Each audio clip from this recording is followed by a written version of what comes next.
એક આવું ગામ હતું ને એમાં ભરતારામ સાધુ સિદ્ધ સાધુ ઈ ગામની અંદર ગામને ગોંદરે સરસ મજાનો સત્સંગ થાય. સત્સંગ પૂરો થાય એટલે બધા પગે લાગીને જા. એમાં એક વાણિયાનો છોકરો યુવાન પણ ગરીબ, બહુ વાણિયા કોઈ દાડ ગરીબ નહીં પણ આ હતો તે ગરીબ બહુ. તે બધા પગે લાગીને જતા રહે ને તોય ગુરુભાઈ એમને શાંતિ બે. તે એકવાર સાધુએ એને પ્રશ્ન પૂછ્યો કે ભાઈ તું કેમ બે? એને કીધું ગુરુ સવારથી સાંજ સુધી મહેનત કરું છું, પરસેવો ફાડું છું, પણ ગુરુ રાત્રે ખાવાના રોટલાનું થતો નથી. ગુરુ દયાળુ બહુ હતા. આંખ બંધ કરી અને આ માણાનું પ્રારબ્ધ જોયું. પ્રારબ્ધ મતલબ એનું ભાગ્ય જોયું. ભાગ્યમાં તો દેખાણું કે આની તો આખી જિંદગી દુઃખમય છે. આંખ ઉઘાડીને કીધું કે તારી તો આખી જિંદગી દુઃખમય છે, પણ જા 5 વર્ષ સુધી હું તને સુખી કરી શકું. 5 વર્ષ પછી આની આ પરિસ્થિતિ થઈ જાય. બોલ તારે મંજૂર છે? એને કીધું કઈ વાંધો નહીં ગુરુ, પણ આ સુખ મળ્યા પછી દુઃખ બહુ વહમું લાગશે, વિચાર કરી લે. એને કીધું કાંઈ વાંધો નહીં, 5 વર્ષ તો સુખ મળશે. એને કીધું કાંઈ વાંધો નહીં ગુરુ, 5 વર્ષ મને સુખી કરો. અને ગુરુએ 2 હાથ માથે મૂક્યા હો અને એટલું જ કીધું જા કાલથી તારા સુખના દિવસો ચાલુ, 5 વર્ષ સુધી તારે ત્યાં ધન ખૂટશે નહીં, જા. અને જેવો જ ઘરે ગયો બીજે જ દાડે એને વિચાર આવ્યો કે ઘરની અંદર વાસણો જરા કેવા વધારે છે, લાઈન વેચી દઉં, વેપાર કરું.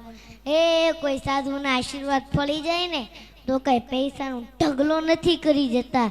એ બુદ્ધિમાં ક્લિક થાય અને બુદ્ધિમાં જે ક્લિક થાય ને એ સાચી પડે. ભગવાન બુદ્ધિ પ્રદાતા છે.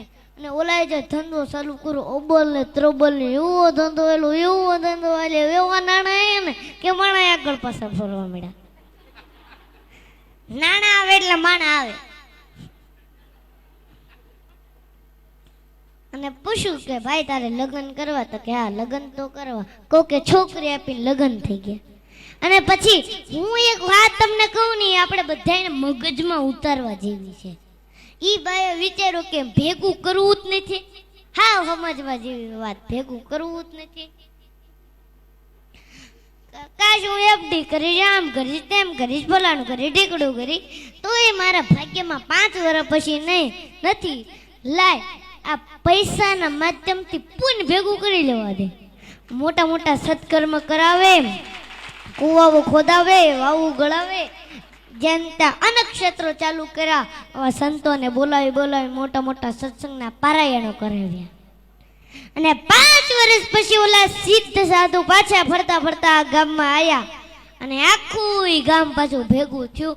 અને ઓલા તો ભાઈ આ ગુરુ ફેલા હતા, દોડતો આવ્યો, ધૂળમાં દંડવટ કરવા માંડ્યો. એને કીધું કેમ છે ભાઈ?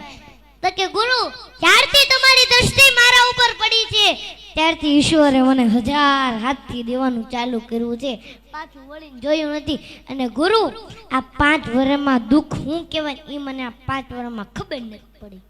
અને આ 5 વર્ષ કેમ જતા ઈ તને ખબર નથી પડી ગુરુ. અને કીધું તૈયાર થઈ જાજે, 2 દિવસ પછી તારા 5 વર્ષ પૂરા થવાના છે અને જે પરિસ્થિતિ હતી એ જ ચાલુ થાય. એને કીધું કાંઈ વાંધો નહીં ગુરુ, આ 5 વર્ષમાં મારે જે કરવાનું હતું ને એ મેં કરી લીધું, પુણ્ય બહુ ભેગું કરવું છે. અને ગુરુએ ફરીને આંખ બંધ કરી હો અને સમાધિમાં જ્યાં જોયું તા તો ઈશ્વરના દરબારમાં ચોપડા પુણ્યના જમા. ભગવાન એનું જે ભાગ્ય લખ્યું હતું ને એની જગ્યાએ ફેરવી નાખ્યું કે આ જીવન સંપત્તિવાન રહેશે.